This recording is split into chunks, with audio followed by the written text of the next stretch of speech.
አሁን ይሄ ሙዋ ሎኬሽኑን አያስጠይቅም። ይሄ ለእናንተ ጥያቄን ትቼዋለሁ ማለት ነው። ይሄንን የመሰለ ማለት ነው። ይሄንን የመሰለ ቆንጆ እንጀራ ስብብር የማይል እንዲሁም ስትቆርጡ ጉልበትን የሚጠይቅ ማለት ነው። ስትቆርጡ ማለት ነው ለማቆራት ጉልበትን የሚጠይቅ እንጀራ ለመጋገር የምትፈልጉ ከሆነ ቪዲዮን እስከ መጨረሻን ተከታተሉ። አያችሁ እንዴት እንደሚያምር ጤፉ። ጤፍ ምን አድርጋል ጤፍ ትላላችሁ? ጤፉን የሚሽር ማለት ነው። እንጀራ እንዴት እንደሆነ በፍርኖ ዱቄት ቤት ላይ ጋግራችሁ እንደምትበሉ አሳያችኋለሁ። ቪዲዮን እስከ መጨረሻ ተከታተሉ።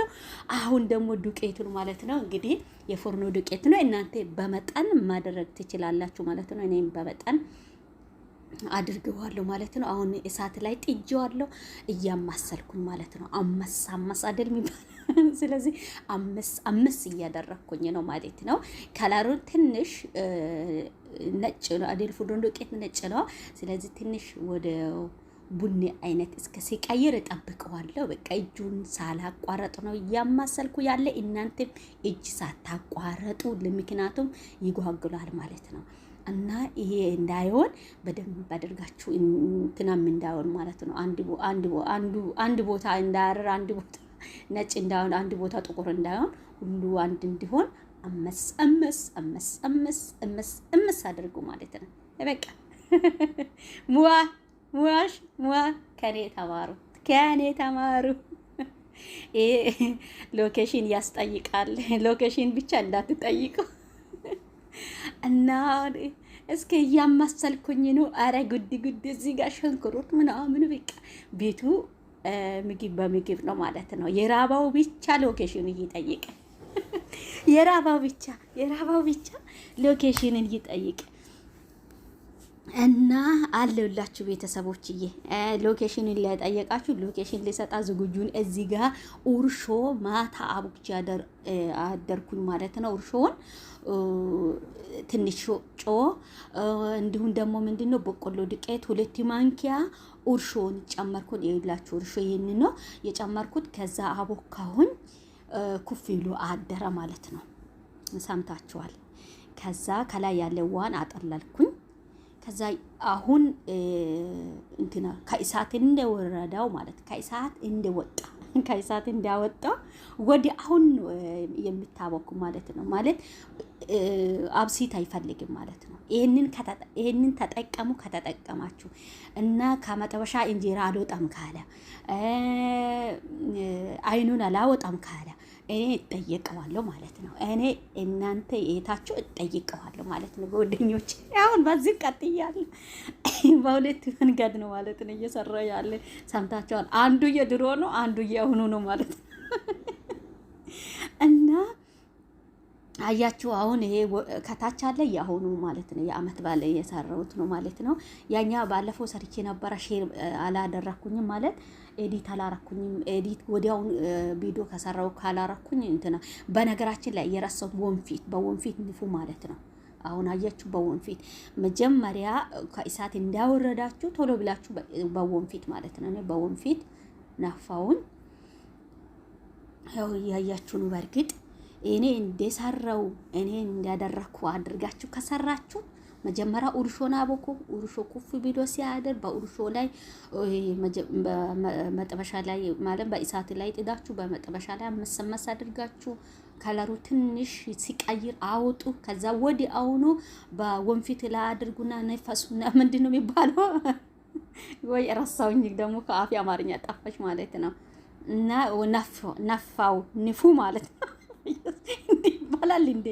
ወጌታስ እና ነፋውኝ እላቸዋለሁ። በቃ ሶሪ በዚህ ቤተሰቦቼ። ከዛ ደግሞ ማለት ነው እንግዲህ ያው ብቻ እሱ ካፌ ጠፍቷል። አማርኛ ልክ ነው ወይስ ልክ አይደለም? እስቲ በኮሜንት ላስቀምጡ። ሳቁም በዛም ማለት ነው። ሳቁ በዛም እንግዲህ ጨርሼዋለሁ። ይሄ አሁን ጨርሼዋለሁ ማለት ትንሽ ቀርቶ ነበረ። በወንፊት ላይ ደፋውኝ ማለት ነው። በርግጥ እንን እያቦካውኝ በጣም ቸኩዬ ነበረ ማለት ነው። ቸኩዬ ነበረ። በኋላ ነው እንትና በማሽን የፈጨሁት። በእጅ ትንሽ እጅን አጥቤ ያለው እንደምትመለከቱ እጅን በደንብ አድርጌ አጠብኩኝ። ከዛ በደንብ አድርጌ በእጅ እሽት ታደረኩኝ ማለት ነው። እሽት አድርጉ ማለት ነው። እናንተ በደንብ አድርጋችሁ በመጀመሪያ ወፍራም ሳታደርጉ ቀጠን ሳታደርጉ በወፍራም በደንብ አድርጋችሁ በእጁ እንዲህ ምትት አድርጉ ማለት ነው። እሽት አድርጉ ማለት ነው። እሽት አድርጉ። ከዛ አሁን ትንሽ ካቦካሁት በኋላ ማለት ነው በቃ እኔ ጉልበትን ተጠቅሜያለሁ። እናንተን ተጠቀሙ ማለት ነው። ያው ሁሉ ነገር ጉልበት ይፈልጋል አይደል? እኔም ደግሞ ጉልበት ተጠቀምኩኝ። ምክንያቱም ቆንጆ እንጀራ ለመጋገር ስለፈለኩኝ ማለት ነው። ያስኩት ነገሮች ቆንጆ እንዲሆን ስለሚፈልግ ማለት ነው።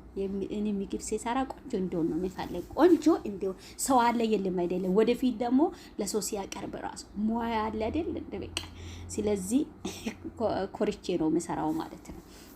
በኩራት ማለት ነው። በኩራት እሰራለሁ። እዚህ ጋር ደግሞ እንግዲህ ጨረስኩኝ ማለት ነው። እዚህ በታች ያለው ታያላችሁ ማለት ነው። በታች ያለው ታያላችሁ። አሁን ወደ አሰራሩ ይሄ ደግሞ ከታች አለ ለቅቄዋለሁ። በርግጥ እዚህ ጋር ዳቦ ምናምን ለዓመት በዓል እያዘጋጀው የነበረ ነው። ይሄ ቪዲዮ ለቅቄ ነበረ። በርግጥ ቪዲዮ አልወጣው። የወጣው ደግሞ ምንድነው ፎቶ ነው ማለት ነው። ስለዚህ እዚህ ጋር ደግሞ ዳቦ ለመጋገር ነበረ እያቦካ የነበረው ማለት ነው። ስለዚህ ማለት በዚህ ተጠቀሙላችኋለሁ። እዚህ ጋር ደግሞ ደረሰን እላችኋለሁ። እዚህ ጋር ምንድነው ከላይ አሁን ቡኮ እንዲህ ኩፍ ብሏል። ከዛ በእጅ ካሸሽኩ በኋላ ከዛ ትንሽ ኩፍ እስከ ስል ጠበቁኝ። ከዛ በኋላ ደግሞ በምንድነው በማሽን እንትን አደረኩኝ ማለት ነው። በማሽን ምትት አደረኩኝ መታውኝ ማለት ነው። ከዛ በኋላ ኩፍ ብሎ ሐረፋን ሲጨርስ መጋገር ጀመርኩኝ ማለት ነው። መጋገር አያችሁ። ይሄንን የመሰለ እንጀራ ከመጥበሻ አልወጣም የማይል በቃ ጽድት ያለው ፈታ ያለው ቆንጆ እንጀራ ቤት ላይ ሰርታችሁ ሽታ የሌለው እናንተ ንጽህና ጠብቃችሁ በንጹህ ምግቡን መብላት ቤት ላይ ትችላላችሁ ማለት ነው። ብሩን ከማወጣት ከመግዛት ይሄውን ፍሩን ውጤት 1-2 ኪሎ ከገዛችሁ ብዙ ጊዜ ትጠቀማላችሁ ማለት ነው። ብዙ ጊዜ 3 ጊዜ 4 ጊዜ ትጠቀማላችሁ ማለት ነው። ስለዚህ እንዲያደርጋችሁ ተጠቀሙላችኋለሁ። እኔ እንዴ ዱብ እያልኩኝ ነበረ ማለት ነው። ይሄ ይመስላል። ሀሳብ አስተያየት ካለ ደግሞ በኮሜንት ላይ ማስቀመጥ ትችላላችሁ። መብታችሁ ነው ማለት ነው። ስለዚህ እናንተ የምትሉን እኔም ደግሞ እሰማለሁ፣ አያለሁ፣ አነባለሁ ማለት ነው። ሰምታችኋል። እናንተም እኔ የሚለው ሰምታችሁ እናንተን ተጠቀሙ ማለት ነው። ከዛ ደግሞ ይሄ እናንተ እንዲያደርጋችሁ ሲሰሩ ከተበላሸ እኔ እጠየቃለሁ ብያችኋለሁ፣ እጠየቃለሁ ማለት ነው። በሌላ ቪዲዮ እስከ ስንገናኝ ባለባችሁ ፈጣሪ ጠብቃችሁ። በጣም ነው የምወዳችሁ፣ በጣም ነው የሚያከብራችሁ። እግዚአብሔር ያክብራችሁ። ይሄ ይመስላል። አያችሁ፣ ይሄንን የመሰለ እንጀራ በቤታችሁ ላይ ጋግራችሁ መጠቀም ትችላላችሁ። ቆንጆችዬ ፋሚሊ ይሄ ይመስላል። ዳቦ ምኑ በቃ ትርምስ ነው ማለት ነው። ይሄ በሌላ ቀን የጋገርኩት ነው ማለት ነው። እንግዲህ ቻው ብያቸዋለሁ።